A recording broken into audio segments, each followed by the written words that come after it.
Have you ever been out fishing before in your nice, modest boat with nice, modest fishing gear? And what's more, you pay for the land and water you're fishing on. And just, ever deal with some jackasses who show up out of nowhere with a yacht and are blasting music, like Nickelback or something, and instead of catching a modest amount of fish with simple fishing gear, these fuckers decide to just throw out a giant-ass net, and they either scare or catch most of the fish away.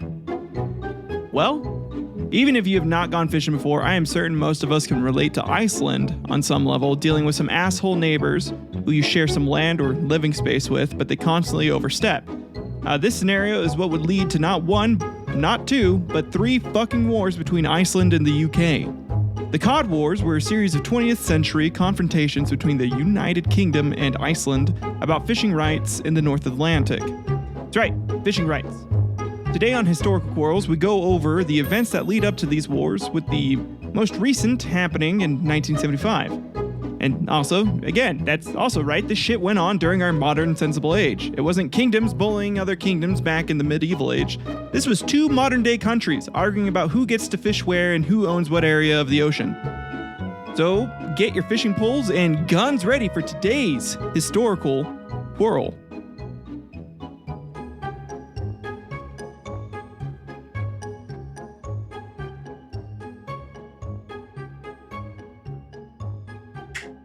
Welcome back to Historical Quarrels. I am the fishing master, catcher of all fish, ruler of the seas, Tyler Eckhardt. I want to thank everyone for patiently waiting for this week's episode. I know it sucks to have to wait for a show where you just want some funnies, some gags, and some facts. But you know what? That is what we have to do sometimes.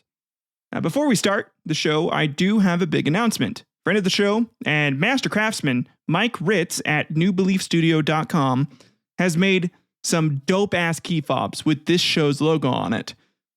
I'm planning on posting some pictures of them on our Instagram, and we are running a competition. We're giving away 9 of these limited edition key fobs to the listeners who leave the funniest/best 5-star reviews. Not sure when I'll announce the winners, but if you do leave a review, please message me, and you can do that by emailing me at historicalquarrels@gmail.com, or DMing me on Instagram, or you can also look up Tyler Eckhardt on Discord. You'll see just like it's a picture of me during for my wedding, which is like 5 years ago now. I probably should update it. I look a little different now, but it's whatever. Anyways, by doing this, if you email me, this will give me a way to reach out to you to let you know if you won the key fob. So, if you'd like to see what the key fobs look like, please go look up Historical Quarrels Instagram page. You can find that by looking up Historical Quarrels on Instagram. Thank you again, Mike Ritz. They look so fucking cool. Like they are seriously dope. They're awesome. I can't wait for you guys to check it out on Instagram. I'm going to post it right after I get done editing this episode. And if you guys are interested in some amazing leather work, please go check out newbeliefstudio.com. Mike Ritz does an amazing job. He's a really cool guy. He's great. Seriously, he makes some really dope shit. Go check it out. Okay, with that out of the way, first we'll be going over a bit of the history of humans fishing and its importance, especially back in the early period of civilization for the British Isles and the Icelanders. Then we'll go over some pre-1900s events that would lead into the first Cod War, and after that, we'll go right into the rest of the Cod Wars. So, sit back, get ready. Like I said earlier, get your fishing poles out, and let's get ready for some dope-ass tales on today's Historical Quarrel. You are listening to Historical Quarrels. Seafood has for centuries been a staple in the diet of the inhabitants of the British Isles, Iceland, and other Nordic countries, which are surrounded by some of the world's richest fisheries. Danish and Norse raiders came to Britain in the 9th century, bringing one fish species in particular, the North Sea cod, into the national diet. Other white fish like halibut, hake, and pollock also became popular. But let's go back in time a little bit to pre-Roman Britain, about 500 BC to 43 AD. Before the Roman invasion, the indigenous tribes of the British Isles were already proficient in fishing. Freshwater and coastal fishing was practiced using simple tools like spears, nets, and wicker traps. Fish such as salmon, eel, and trout were common staples, supplementing a diet primarily made up of agriculture and hunting gains. Around 43 AD to 410 AD, the Roman conquest introduced new fishing techniques and expanded the variety of fish consumed. Archaeological findings, including fish bones and fishing gear at Roman sites, indicate an increased reliance on fish. The Romans also introduced fish preservation methods such as salting and smoking, which allowed for longer storage and broader trade distribution and much better taste. Smoked fish, in my opinion, mixed with salted fish. I like to do a bit of salmon. What I do is I get a hunk of butter. I mix up that butter with like lemon, garlic, some salt, and lemon, garlic, and salt. And then I cut up lemons. I surround the fish on it, and then I also on the salmon, like on the meat part, I put in little chili flakes, and then I stick that in the oven at about like 425 degrees for about 15 minutes, and it is. I wrap it all up in aluminum foil as well. As soon as I get like a grill, like a little grill for my home, I'm going to start grilling it. Maybe do some wood smoked salmon, because that's so much better. But that comes out because I put the butter like on top of the salmon, or like I'll cut it up into like little bits and put it on different, like so it spreads evenly on the salmon. And when it comes out, oh my God, it is perfect. One of my favorite things to eat. My wife hates fish. She admits that when I make salmon, it's damn good. But normally she hates fish. So now in the post-Roman retreat, 410 AD to 600 AD, with the Roman withdrawal, Britain saw a regression in organized fishing practices. However, local populations continued to fish, reverting to more traditional methods. Fish remained an essential part of the diet, especially in remote and coastal communities where agricultural practices were more challenging. Then around 600 AD to 1066 AD, we have the early medieval period. For the Saxon and Viking influence, these Saxon and later Viking invasions brought about significant changes. The Norse, in particular, were adept at sea fishing, and they introduced long-line fishing and improved boat technology. Fish such as herring and cod began to appear more frequently in the diet. And then in 600 AD to 1066 AD, for the monastic fisheries, monasteries played a critical role in the advancement of fishing techniques. Monastic records from places like Lindisfarne and Iona that indicate sophisticated fish farming and water management practices, including the construction of fish ponds and regulated fishing rights. And from 800 AD to 1066 AD, we have a huge expansion of trade. The growth of towns and trade networks under the Danelaw, or Viking rule, facilitated the spread of fish as a commodity. Fish markets became common, and preserved fish could travel far from their point of origin. Then we have the High Medieval period, which is about 1066 AD to 1200 AD. So post 1066, the Norman administration introduced feudal laws that impacted fishing rights and practices. Major rivers and coastal areas were often controlled by the nobility, who could dictate who was allowed to fish and where. Yeah, like the government nowadays, like the U.S. You have to go get a fucking permit to go fish, out in a lake. Yeah, man, I still think that's kind of a dumb thing to do. I understand it's to like regulate and keep the fish population healthy to a degree. It also just seems like it's, more of a way for them just to like skim money off the top of people who just like to fucking fish. It always seemed a little ridiculous to me that I had to pay money to, go out and fish and do something that humans have been doing since inception. Whatever. That's whatever. So during this period, fish became an increasingly important part of the European diet, especially on fast days mandated by the church, which required the consumption of fish instead of meat. Because that's what Jesus wants you to eat. He wants you to eat fish, instead of like cow. Okay? Cow is sacred. See, we also, view the cow, the heifer is sacred, okay? Improved shipbuilding techniques and navigational skills allowed for more extended fishing voyages and thus a greater variety of fish entered the local markets. letting you taste something more than salmon, but salmon is the best fish anyway, so you probably didn't ever need to really go get the other fish because you already had salmon. Just saying. All right. Now, taking it back a little bit, we're going to go to Iceland. It was a settlement from circa 870 AD. So, the settlement of Iceland by Norse explorers around 870 AD brought fishing into sharp focus. The island's cold and rough waters were rich in cod, haddock, and other North Atlantic species. The sagas, medieval Icelandic literature, frequently mention fishing. These texts provide evidence of the significance of sea fishing in the survival and economy of early Icelandic settlements. Like their British counterparts, Icelanders relied on drying and salting fish to ensure a stable food supply through the harsh winters. Again, since Iceland, these were Viking invaders, these people had already developed that system and didn't need to teach it to British Islanders. Fish quickly became a cornerstone of the Icelandic economy, a trend that continues to this day. The abundance of fish was crucial for the survival of early communities, and it was one of their primary exports. In both the British Isles and Iceland, the Catholic Church's dietary restrictions significantly influenced fishing activities. The requirement to eat fish on certain days meant that fishing was not just a commercial activity, but also a religious necessity. Over time, the intense focus on fishing influenced local ecosystems. In some areas, this led to the overfishing of certain species, prompting early forms of fishery management and conservation efforts. The early practices and developments in fishing in the British Isles and Iceland not only provided essential nutrition, but also shaped the cultural and economic landscapes of these regions during the periods from 500 BC to 1200 AD. So, as you guys can see, fishing was the most important thing for these people. And they had already started to deal with a bit what could happen with overfishing and with the decrease in, population for certain fish species. And this was like their main source of trade for Iceland, right?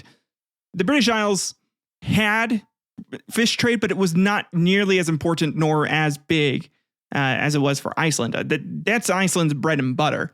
British Isles had a bunch of other shit, like tea. Mostly tea, but Iceland relied a bit more heavily on it. And by the end of the 14th century, fishing boats from the east coast of England, then as now home to most of the English fishing fleet, were sailing to Icelandic waters in search of these catches. Their landings grew so abundant as to cause political friction between England and Denmark, who ruled Iceland at the time. The Danish king Eric banned all Icelandic trade with England in 1414 and complained to his English counterpart Henry V about the depletion of fishing stocks off the island. He was like, well, hi there, fella, can you please stop fishing in our ports? And then England was like, no, fuck you, I'm going to go ahead and just fish wherever the fuck I want. And then the Danish king was like, well then, I'm going to have to go ahead and make sure that you can't go and fish here, so I'm going to put a ban here. And you remember what we did to your monasteries about 300 years ago, right? Fine. And then also Henry V, was dealing with a bunch of other shit at the time, mostly trying to deal with France, and probably didn't want to fight Iceland. So they didn't go to war quite yet, but it did piss off. A lot of rich people. Restrictions on British fishing passed by Parliament were generally ignored and unenforced, leading to violence and the Anglo-Hanseatic War, 1469 to 1474. Diplomats would end up resolving these disputes through agreements that allowed British ships to fish Icelandic waters with 7-year licenses, a provision that was struck from the Treaty of Utrecht when it was presented to the Icelandic Althing for ratification in 1474. This started a centuries-long series of intermittent disputes between the two countries. It could go on for almost 600 years, which is insane. Just England kept being like, nah, dude, I'm going to keep fishing here and depleting your resources because fuck you. From the early 16th century onward, English sailors and fishermen were a major presence in the waters off of Iceland. And I'm certain the Icelanders were always like, oh, these fucking British people, they always come in here and try to take all my fish. How dare they? That is so annoying. Just something like that. I don't know if my, it's really just like more of like a Danish or like a Swedish accent. So I probably need to go listen to some Icelanders speak, but I imagine since they all come from the same root, then again, that's kind of fucked up to say. That's like me saying, hey, everyone in America sounds the same, but it's like you go to Louisiana and you can't fucking understand shit in certain parts of it. So they probably don't have the same accent, but still, they were quite upset. But as they are of the Danish and of the Swede descent, I imagine they sounded just a bit nice about it. Just they sounded nice, but they were really angry, and they were going to go raid some monasteries. With the increases in range of fishing that were enabled by steam power in the late 19th century, boat owners and skippers felt pressure to exploit new grounds. Their large catches in the Icelandic waters attracted more regular voyages across the North Atlantic. In 1893, the Danish government, which then governed Iceland and the Faroe Islands, claimed a fishing limit of 50 nautical miles, or around 93 kilometers, around their shores. British trawler owners disputed the claim and continued to send ships to the waters near Iceland, which continued to upset the Icelanders. Like, oh, these fucking little United Kingdomers, how dare they, these British fucks. I'm so tired of it. They come and steal all my cod. I'm going to beat the shit out of them. And this is because the British government did not recognize the Danish claim on the grounds that setting such a precedent would lead to similar claims by the nations around the North Sea, which would damage the British fishing industry, which had become huge by this time, mostly due to the fact that they had the largest naval fleet in the world for 2-3 centuries during that time.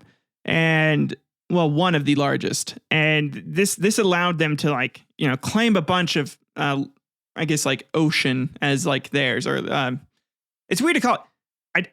I looked this up. I tried to look up what to call territory, ocean owned territory, and could not find anything for countries. So and it was kind of upsetting. It's just this is the part of the ocean. This is the nautical miles that you guys own. And again, England just wanted to make sure that other countries couldn't do it. So they really wanted to make sure Iceland couldn't do it, because that's where most of the fish were for them. And in 1896, the United Kingdom made an agreement with Denmark for British vessels to use any Icelandic port for shelter if they stowed their gear and trawl nets. Because again, the Icelanders were probably like, I don't want you coming in here with your ships, trying to steal all our fish. You better leave it back home. Yeah, you get out of here. In return, British vessels were not to fish in Faxa Bay, east of a line from fucking Icelandic Ilunipa, a promontory near Keflavik, to Portmusker, something like that. Okay. There's a lot of symbols on here that I'm not even I know one's an accent that's supposed to make the O longer, usually usker, Portmusker, something like that. With many British trawlers being charged and fined by Danish gunboats for fishing illegally within the 13 nautical mile limit, which the British government refused to recognize. They kept being like, nuh-uh, they're not doing that. I don't give a shit. How dare you? Fuck you. You can go and fuck yourself, right? The British press began to inquire why the Danish action against British interests was allowed to continue without intervention by the Royal Navy. The British made a show of naval force gunboat diplomacy in 1896 and 1897. They were like, listen, you fucks, how dare you try to keep telling us that we can't fish there. Listen, I know that we signed an agreement 200 years ago, but fuck that agreement. And fuck you. You know we're stronger than you. We're going to fuck you up.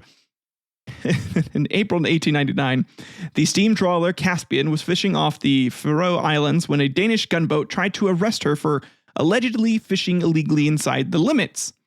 The trawler refused to stop and was fired upon, first with blank shells. So, okay, the Danish here, the Icelanders, are being incredibly nice. We're talking 200 years at this point that they have warned these British assholes to get the fuck out of their waters. And they kept not doing it.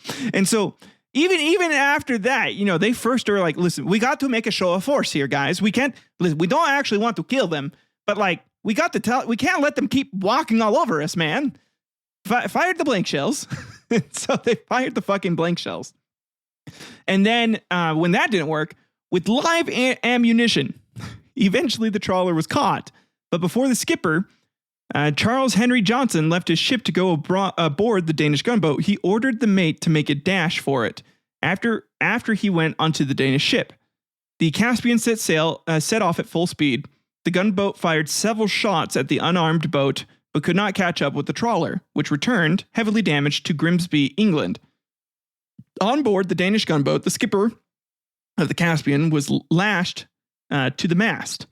A court held at Tórshavn was convicted him on several counts, including illegal fishing and attempted assault, and he was jailed for 30 days. Holy shit! That motherfucker was only in jail for 30 days for breaking international laws.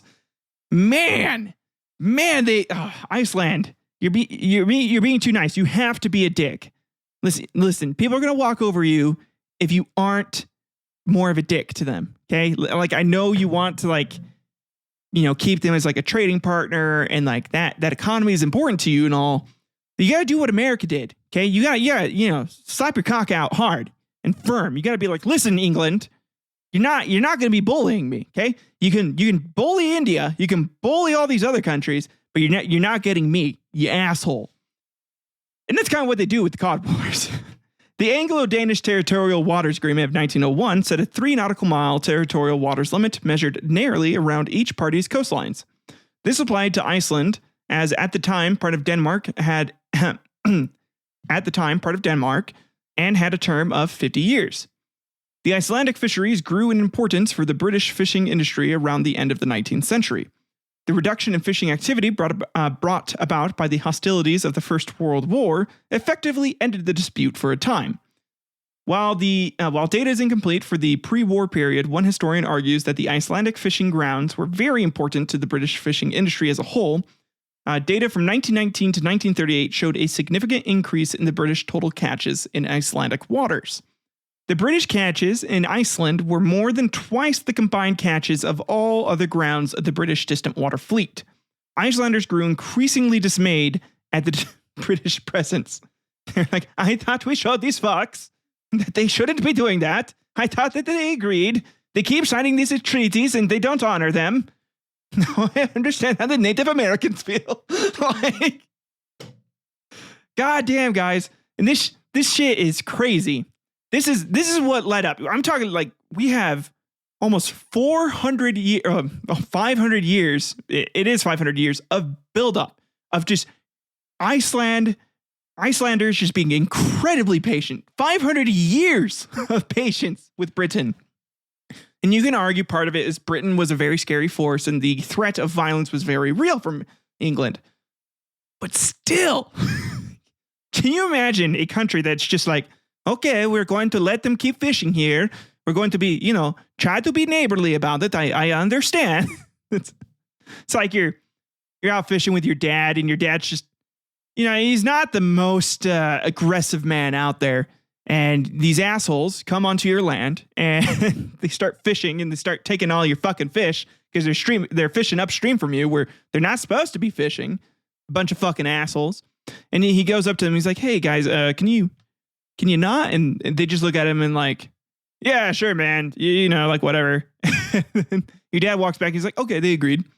And then, a couple hours later, they're still fucking there, just like drinking beer, pouring beer into the river, doing some crazy shit. And, he walks up there again. He's like, hey, no, seriously, guys, you guys got to go. This is our territory. And they just kind of like look at him and like they get up. They're college students. They're a bit ripped and they're like, what the fuck are you going to do about it, huh? And then your dad's like, well, nothing right now. I'm just asking you to leave. And if you don't, I'll probably be forced to call the cops. And they're like, what? So you think you own all this? Huh? And then your dad's like, well, yeah, no, our family does, like they bought it like 100 years ago. And then, now it's in my name. And the college students, shut up, bro. Get the fuck out of here. I'll kick your ass. And then your dad goes back. He's like, well, I tried. I'm going to call the cops. And then the cops come out and they, the cops ask them to leave and then they leave for a little bit, but then they come back again. And that cycle kept repeating for 500 years between England and fucking Iceland. That level of patience is insane to me. And it demonstrates who the bad guys are in this situation clearly to me. England is clearly the aggressor, and Iceland should have whipped their ass a long time ago. Try to get some support to whip their ass a long time ago. Because goddamn, I would have, man, if I was that dad, I would have just brought a gun, pointed it, and been like, "Okay, get the fuck out. You're trespassing. This is your one warning." If they start coming at me, I live in a stand your ground state. And if I feel endangered for my life, I will shoot the kneecaps first. Okay. And then they have a chance to live. But if they're in a boat and they fall over, I'm not going to aid them. I'm not going to like help them, stop from drowning. Oh man. No, but seriously, like it's just insane to me. Okay. Let's go ahead and get into the first Cod War now. The first Cod War lasted from the 1st of September of 1958 to the 11th of March in 1961. It began as soon as a new Icelandic law came into force and expanded the Icelandic fishery zone from 4 to 12 nautical miles at midnight on the 1st of September 1958. All members of NATO opposed the unilateral Icelandic extension. The British declared that their new trawlers would fish under protection from their warships in 3 areas: out of the West Fjords, north of Horn, and southeast of Iceland. In all, 20 British trawlers, 4 warships, and a supply vessel were inside the newly declared zones. The deployment was expensive. In February of 1960, Lord Carrington, the First Lord of the Admiralty, responsible for the Royal Navy, stated that the ships near Iceland had expended £500,000 sterling worth of oil since the new year, and that a total of 53 British warships had taken part in the operations.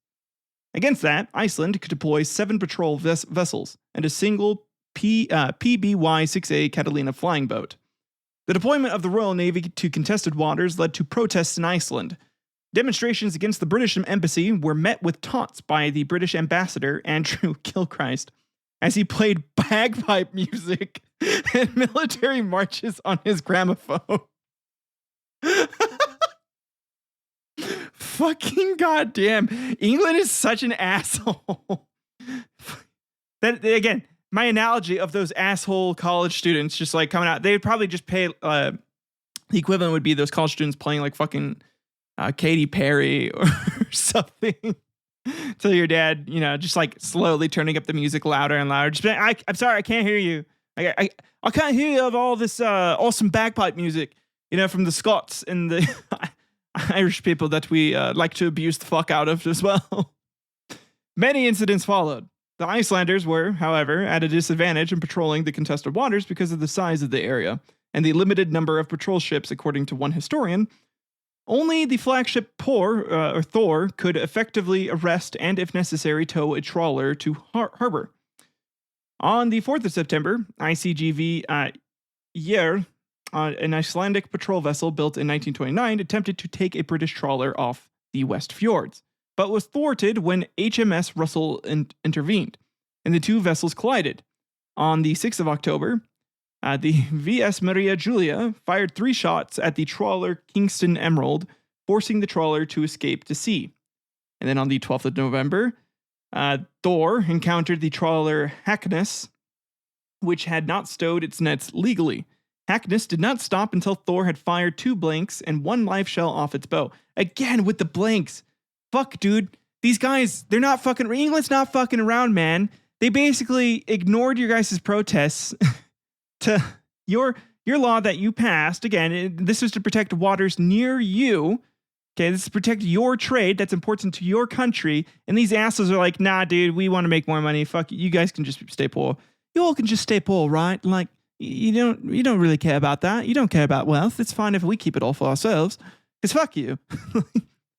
Once again, HMS Russell came to the rescue, and its shipmaster ordered the Icelandic captain to leave the trawler alone, as it was not within the 4 nautical miles limit recognized. Then that's the limit they recognized by the British government, but they had increased it to 12 nautical miles. So it was well within there.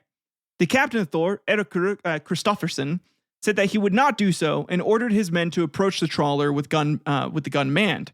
In response, the Russell threatened to sink the Icelandic boat if it fired a shot at the Hackness. More British ships then arrived and the Thor retreated. Again, because they had to. They just didn't have like those, backup yet. Icelandic officials threatened to withdraw Iceland's membership of NATO and to expel U.S. forces from Iceland unless a satisfactory conclusion could be reached to the dispute. Even the cabinet members who were pro-Western proponents of NATO and the U.S. defense agreement were forced to resort to threats, as that was Iceland's chief leverage, and it would have been political suicide not to use it. Thus, NATO engaged in formal and informal mediations to bring an end to the dispute. Following the United Nations Conference on the Law of the Sea between 1960 and 1961, the UK and Iceland came to a settlement in late February of 1961, which stipulated 12 nautical miles, 22 kilometers, Icelandic fishery limits, but that Britain would have fishing rights in allocated zones and under certain seasons in the outer 6 nautical miles for 3 years. The Icelandic Althing approved the agreement on the 11th of March, 1961, and they were probably all like, oh, I'm glad they're going to finally agree to our terms. That's very good. I'm so happy that we finally were able to reach this agreement. Even though that we already fucking did this agreement like 200 years ago. The deal was very similar to the one that Iceland had offered in the weeks and days leading up to its unilateral extension in 1958. Pretty much, that was the deal that they were already offering. And, Britain was going to ignore it until they, were going to withdraw from NATO. And the U.S. could not have its troops not be there. They needed to be in Iceland. Okay, it was important. They need to keep an eye on things. It was an important area for the U.S. government. And so the U.S. government was like, listen, England. I know you like shoving your big British cock in Icelanders and all these other countries' faces. Like, we get it. Listen, we do. We just got over the whole slavery thing. Okay, and we're still kind of being super racist over here. But Iceland's location, man, is pretty strategic. Okay, buddy. And then England had to be like, oh, fine. Fuck it. Fine. If you want to do it, U.S., you kicked us out the first time. And you're the only one who, did the right thing to show us by force that we, couldn't bully you. So fine. Fuck it. We'll agree. As part of the agreement, it was stipulated that any future disagreement between Iceland and Britain in the matter of fishery zones would be sent to the International Court of Justice and the Hague. Which, pretty much what happened. The second Cod War between the United Kingdom and Iceland lasted from September of 1972 until the signing of a temporary agreement in November of 1973. The Icelandic government again extended its fishing limits. God damn it, God damn those Icelanders. How dare they keep extending their own area? Fuck them. We don't have enough land, for ourselves. The Icelandic government again extended its fishing limits now to 50 nautical miles. It had 2 goals in extending the limits. Number 1, to conserve fish stocks, and 2, to increase its share of total catches. The reasons that Iceland pursued the 50 nautical mile fishery limits rather than 200 nautical mile limits that they had also considered were that the most fruitful fishing grounds were within the 50 nautical miles, and that patrolling a 200 nautical mile limit would have been more difficult. So, they're trying to be conservative here. Like, listen, this is what we can patrol. This is what we can handle. We don't need to do 200 nautical miles. 50 nautical miles is going to be plenty. The British contested the Icelandic extension with 2 goals in mind. 1, to achieve the greatest possible catch quota for British fishermen in the contested waters, and 2, to prevent a de facto recognition of a unilateral extension of a fishery jurisdiction, which would set a precedent for other extensions in the future. Again, they're just afraid of losing more and more fishing rights as well. Like, you got to remember, for the past almost 2,000 years, since humans had been humans, right? Since civilization existed, both these countries, I shouldn't say both. England, first, but they were only fishing like maybe not even 1 nautical mile off the coast. They were fishing off their coasts. Fishing has been a staple diet, and has been an important trade economically for the countries. Okay. All Western European states and the Warsaw Pact opposed Iceland's unilateral extension. African states declared support for Iceland's extension after a meeting in 1971, where the Icelandic prime minister argued that the Icelandic cause was a part of a broader battle against colonialism and imperialism. Just true. On September 1st of 1972, the enforcement of the law expanded the Icelandic fishery limits to 50 nautical miles. This is when it began. And as soon as it began, numerous British and West German trawlers continued fishing within the new zone on the first day. The Icelandic leftist coalition, then governing, ignored the treaty that stipulated the involvement of the International Court of Justice. It said that it was not bound by agreements made by the previous center-right government with Ludvig Josefsson, the fisheries minister, stating that the basis for our independence is economic independence. They wanted to, again, just be economically independent from Britain and Germany. The next day, the brand new patrol ship ICGV Aegir, built in 1968, chased 16 trawlers in the waters east of the country, out of the 50 nautical mile zone. The Icelandic Coast Guard started to use net cutters to cut trawling lines of non-Icelandic vessels fishing within the new exclusion zone. They're like, you get the fuck out of here. We've told you for the past 500 years to not be bothering us. Get out of our waters. On the 5th of September of 1972 at 10:25, ICGV Aegir, under Guðmundur Kjarnested's command, encountered an unmarked trawler fishing northeast of Hornbanki.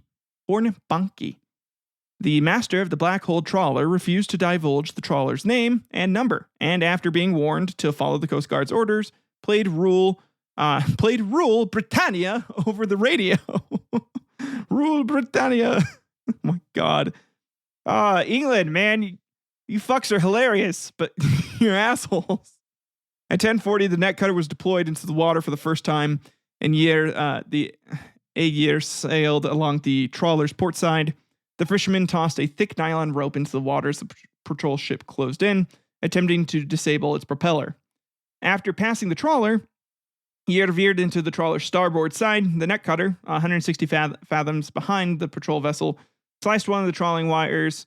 As ICGV came about to circle the unidentified trawler, its angry crew threw coal as well as waste and a large fire axe at the Coast Guard vessel. Fuck you, you bunch of assholes. Trying to, take away, our fishing rights. We've been fishing here just as long as you have. I know this is very close to Iceland, but fuck you. This is our area. British dominance, damn it. A considerable amount of swearing and shouting came through the radio, which resulted in the trawler being identified as Peter Scott. And there is a full transcript of everything that was fucking said. So let's go ahead and listen to what Peter Scott yelled at the Icelander Coast Guard. Well, listen here, you bunch of fucking twat beanies. If you lot think you can just upend an agreement that was already reached with England, you bunch of fucking knobs, I'll fucking gut you. The Queen will send all of England and God's wrath upon you, you bunch of knitting whacking twats. And so, yeah, apparently that's what he yelled. And then on the 25th of November of 1972, a crewman on the German trawler Erlangen suffered a head injury as an Icelandic patrol ship cut the trawler's trawling wire, which struck the crewman. And so on the 18th of January, 1973, the nights of 18 trawlers were cut. That forced the British seamen and all their seamen to leave the Icelandic fishery zone unless they had the protection of the Royal Navy. The next day, large, fast tugboats, so you had to tug out the seamen, were sent to their defense. The first being the Statesman. The British, I swear to God, I'm cutting off here real quick. All Navy and the names for all of it is just an allegory for jacking off and coming. Like every tugboats, are you fucking kidding me? Seamen, come on. Like they were having a giggle when they were deciding the names for this. I swear to God. Okay, the British considered that to be insufficient and formed a special group to defend the trawlers. And so on the 23rd of January, 1973, the volcano Eldfell on Heme erupted, forcing the Coast Guard to divert its attention to rescuing the inhabitants of the small island. And on the 17th of May, the British trawlers left the Icelandic waters only to return 2 days later when they were escorted by British frigates. The naval deployment was codenamed Operation Dewey. Hawker Siddeley Nimrod, Imrod jets flew over the contested waters and notified British frigates and trawlers of the whereabouts of Icelandic patrol ships. Icelandic statesmen were infuriated by the entry of the Royal Navy and considered to appeal to the UN Security Council or call for Article 5 of the NATO Charter to be implemented. According to Frederick Irving, the U.S. ambassador to Iceland at the time, Icelandic Prime Minister Olafur Jóhannesson demanded that the U.S. send jets to bomb the British frigates. They're like, we are so fucking tired of these goddamn British assholes coming into our waters. U.S., if you're really an ally of us, you will send your jets and you will bomb them. And the U.S. was like, no. There were major protests in Reykjavik on the 24th of May, 1973. All the windows of the British embassy in Reykjavik were broken. 500 years of this imperialistic bullshit by Britain has led to this. And on the 26th of May, the Aegir was ordered the Grimsby trawler Everton to stop. But the captain of the fishing vessel refused to submit. The incident was followed by a protracted pursuit during which the Aegir fired first blank warning shots, later live rounds in order to disable the trawler. Again, they're not even shooting to kill these motherfuckers. They're just like, get the fuck out of here. Like chasing them out of their land that they had claimed. And England was, basically trying to say like, listen, you can't claim that land. Okay. Like you can't claim that part of the ocean. That's our ocean. All of this is our ocean. Fuck you. Everton was hit on her bow by 4 57mm shells, and water began to rush in, but managed to limp to the protection zone, where she was assisted by the frigate HMS Jupiter. Emergency repairs were carried out by a naval team from Jupiter. Prime Minister Olafur Jóhannesson said about the incident that this was a natural and inevitable law enforcement action. This was what was going to happen if they kept doing this, these bunch of fucking assholes. They're getting really, really frustrated here, Iceland. The Icelandic lighthouse tender, the VS Arvakur, collided with 4 British vessels on the 1st of June and 6 days later on the 7th of June. Aegir collided with the HMS Silja when the former was connoitering for icebergs off of the West Fjords near the edge of the Greenland ice sheet. The Icelandic Coast Guard reported that Silja had been shadowing and harassing the Icelandic patrol boat. They've been doing this for too long, God damn it. The British Ministry of Defense claimed that the gunboat intentionally rammed the British frigate. Which, yeah, it did, but it was to get you guys the fuck out of there. And so on the 29th of August, the Icelandic Coast Guard suffered the only confirmed fatality of the conflict, when ICGV Year collided with HMS Apollo. Halldór Hallfreðsson, an engineer on board the Icelandic vessel, died by electrocution from his welding equipment after seawater flooded the compartment in which he was making hull repairs. That sucks for that guy. The only death in that war. On the 29th of August, the Icelandic Coast Guard suffered the only confirmed... On the 16th of September, 1973, Joseph Lund, Secretary General of NATO, arrived in Reykjavik to talk with Icelandic ministers who had been pressed to leave NATO as it had been of no help to Iceland in the conflict. Britain and Iceland were both NATO members. The Royal Navy made use of bases in Iceland during the Cold War to fulfill its primary NATO duty, guarding the Greenland, Iceland, UK gap. After a series of talks with NATO, British warships were recalled on the 3rd of October. Trawlermen played Rule Britannia over the radios, as they had done when the Royal Navy entered the waters. They also played the parties over. Not kidding you. Fucking as well. An agreement was signed on the 8th of November to limit British fishing activities to certain areas inside the 50 nautical mile limit. The agreement resolving the dispute was approved by the Althing on the 13th of November, 1973. The agreement was based on the premise that British trawlers would limit their annual catch to no more than 130,000 tons. The Icelanders were reportedly prepared to settle for 156,000 tons in July of 1972, but had increased their demands by spring of 1973 and coffered 117,000 tons. The agreement expired in November of 1975, and this is when the Third Cod War would begin.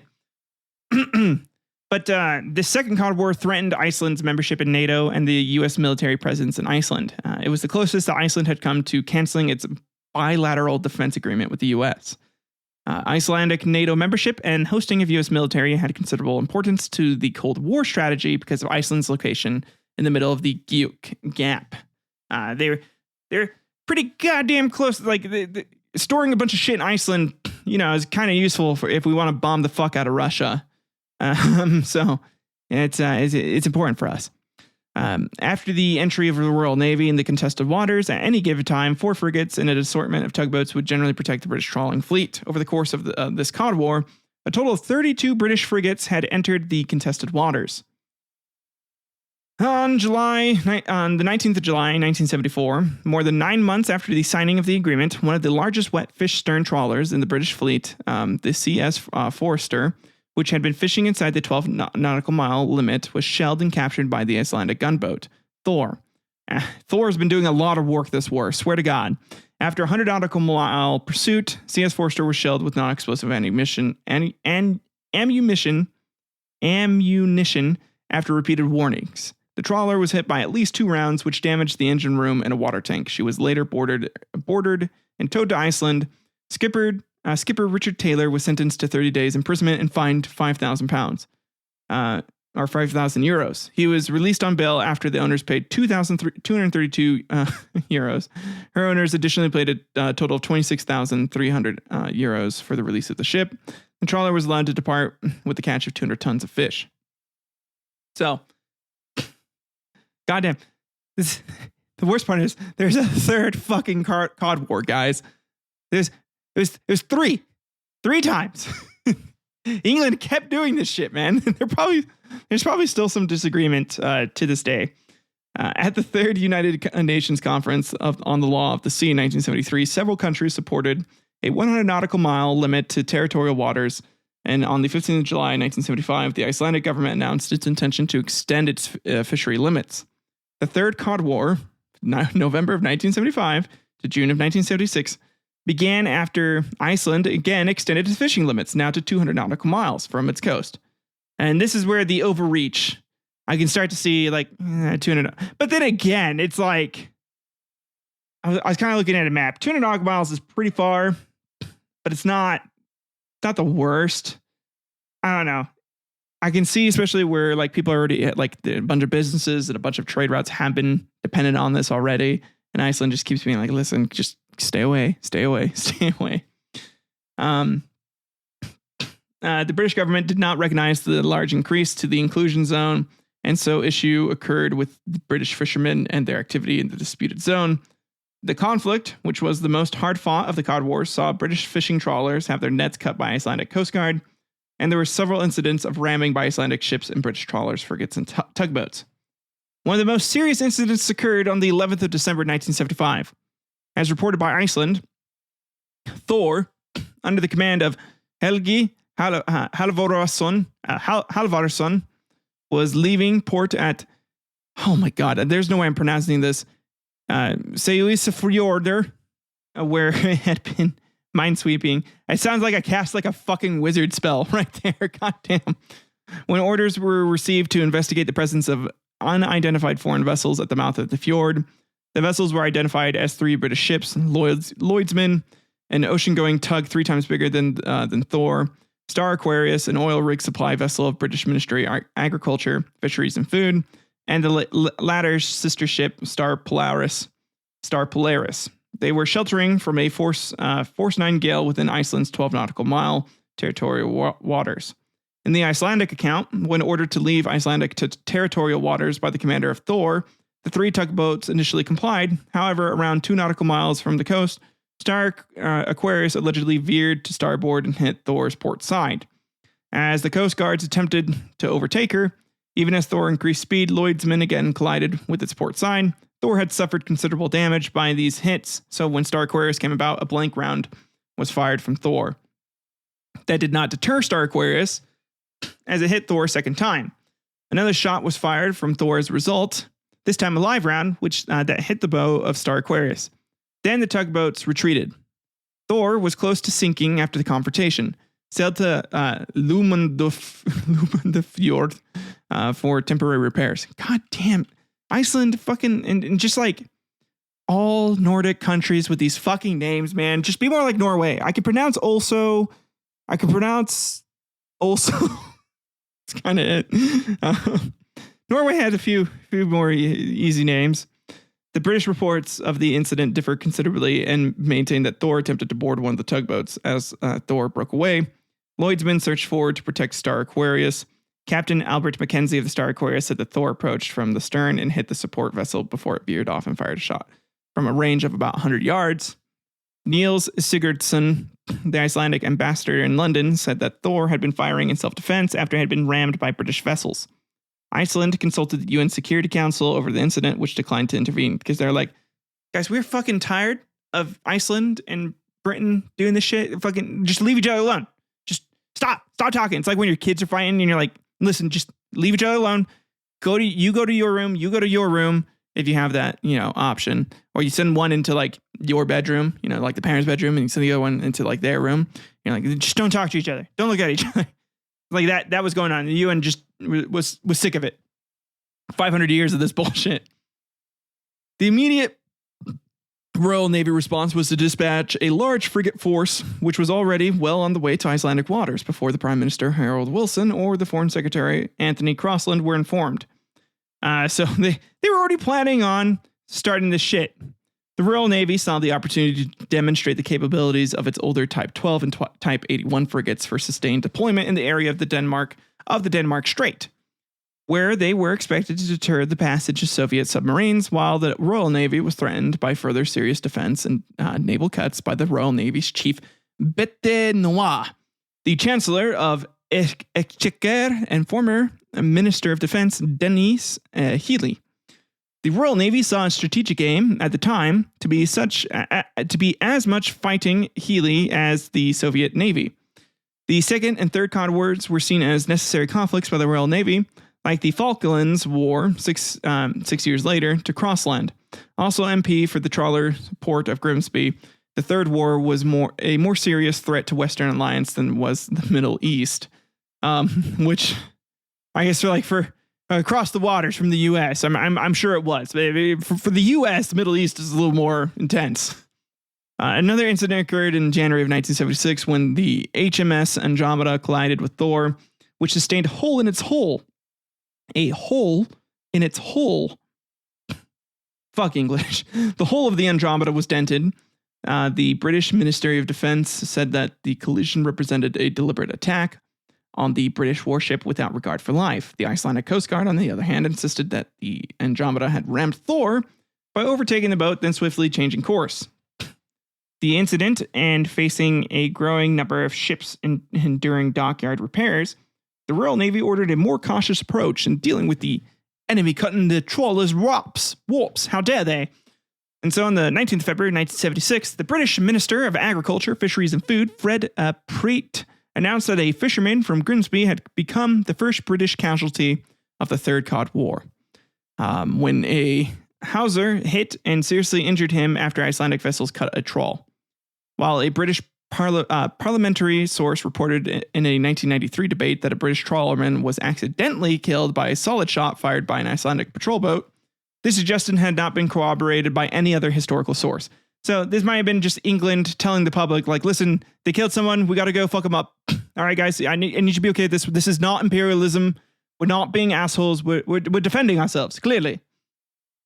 Britain deployed a total of 22 frigates and ordered the reactivation from reserve of the Type 41 frigate HMS Jaguar and Type 61 HMS Lincoln, refitting them as specialist ramming craft with reinforced wooden bows. In addition to the frigates, the British also deployed a total of 7 supply ships, 9 tugboats, and 3 support ships to protect its fishing trawlers. But only 6 to 9 of the vessels were on deployment at any one time. The Royal Navy was prepared to accept serious damage to its Cold War frigate fleet, costing millions and disabling part of its North Atlantic capacity for more than a year. HMS Yarmouth had its bow torn off. HMS Diomede had a 40-foot gash ripped through her hull, and HMS Eastbourne suffered such structural damage from ramming by Icelandic gunboats that it had to be reduced to a moored operational training frigate. Iceland deployed 4 patrol vessels and 2 armed trawlers. The Icelandic government tried to acquire U.S. Asheville-class gunboats, and when it was denied by Henry Kissinger, fucking asshole, it tried to acquire Soviet Merkur-class frigates instead. A more serious turn of events came when Iceland threatened the closure of NATO base at Keflavik, which would have seriously impaired NATO's ability to deny access to the Atlantic Ocean to the Soviet Union. As a result, the British government agreed to have its fishermen stay outside Iceland's 200 nautical miles exclusion zone without a specific agreement. On the evening, again, they keep pissing off Denmark, and they're like, listen, I don't want to have to turn into a communist country. I do not want to have to work with the Soviets. I don't like them just as much as you, but I will, I swear to God, if British keeps fucking up over here. I'm tired of this bullshit. I will make my people suffer, and we will become communists, goddammit. Oh, man. So on the evening of May 6, 1976, after the outcome of the Third Cod War had already been decided, Tyr was trying to cut the nets of trawler Carlisle when Captain Gerald Palmer of HMS Falmouth ordered it rammed. Falmouth, at a speed of more than 22 knots, or 25 miles per hour, rammed Tyr, almost capsizing her. Tyr did not sink and managed to cut the nets of Carlisle, and Falmouth rammed it again. Tyr was heavily damaged and found herself propelled by only a single crew and pursued by the tugboat Statesman. In the dire situation, Captain Gulmundur Jarnested gave orders to man the guns. In spite of the overwhelming superiority of firepower HMS Falmouth enjoyed to deter any further ramming, in return, Falmouth suffered heavy bow damage. The Third Cod War saw 55 ramming incidents altogether. In NATO-mediated sessions, an agreement was reached between Iceland and the UK on the 1st of June 1976. The British were allowed to keep 24 trawlers within the 200 nautical mile limit and fish a total of 30,000 tons. While Iceland came closest to withdrawing from NATO and expelling U.S. forces in the Second Cod War, Iceland actually took the most serious action in all of the Cod Wars and the Third Cod War by ending diplomatic relations with the United Kingdom on the 19th of February 1976. Although the Icelandic government was firmly pro-Western, the government likened Iceland's NATO membership with the outcomes of the fishery dispute. If a favorable outcome could not be reached, Iceland implied that it would withdraw from NATO. However, the government never explicitly linked the U.S. defense agreement to the outcome of the dispute. So they're like, I swear to God, I will leave NATO. But U.S., you're kind of cool still. I'll keep you here. Maybe. Maybe. So Iceland would achieve its overall aims. And as a result, the already declining British fisheries were hit hard by being excluded from historical prime fishing grounds. And the economies of the large northern fishing ports in the United Kingdom, such as Grimsby, Hull, and Fleetwood, were severely affected, with thousands of skilled fishermen and people in the related trades being put out of work. The cost for repairing the damaged Royal Navy frigates was probably over £1 million at the time. In 2012, the British government offered a multi-million pound compensation deal and apology to fishermen who lost their livelihoods in the 1970s. More than 35 years after the workers lost their jobs, the £1,000 compensation offered to 2,500 fishermen was criticized for being insufficient and excessively delayed, which is very true. It's like, you fucks kept telling us to go out there to go fish, and you lost all this shit. How dare you? And so, yeah, that brings us to the end of today's historical Quarrel.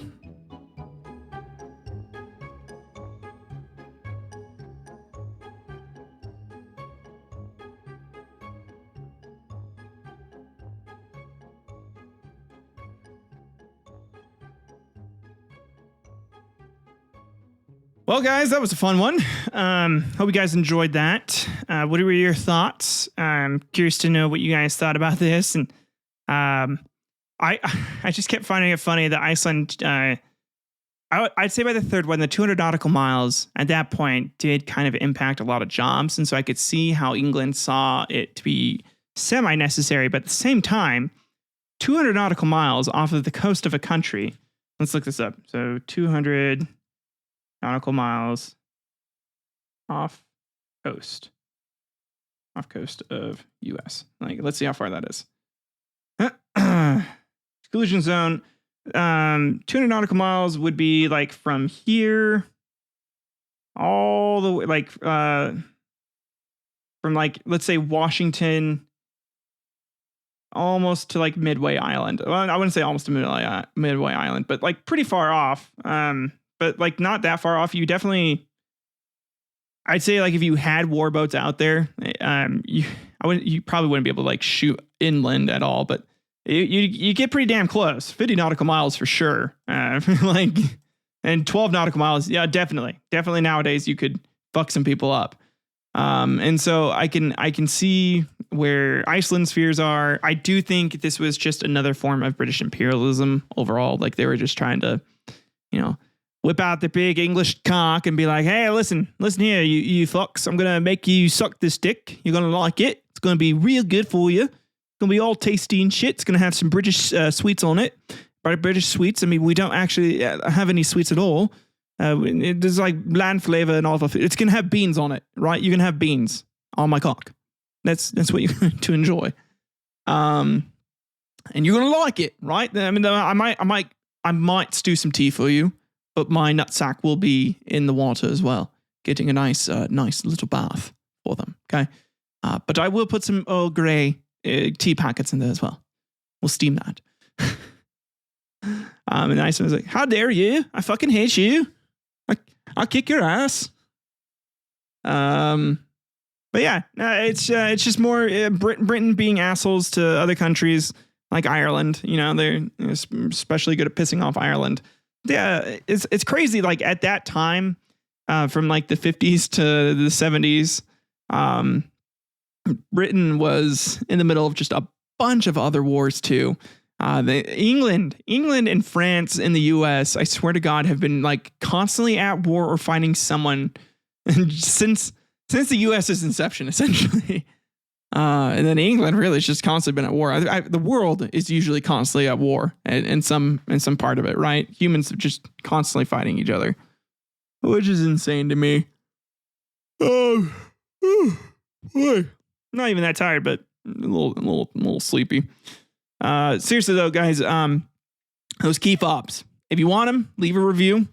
I'm going to pick out the 9 funniest ones I find, that were, any date past the April 15th. That's the day this episode drops. And, just send me a message after you leave a review. Tell me where you left the review and, like what you said, or you just like say, hey, I left this here.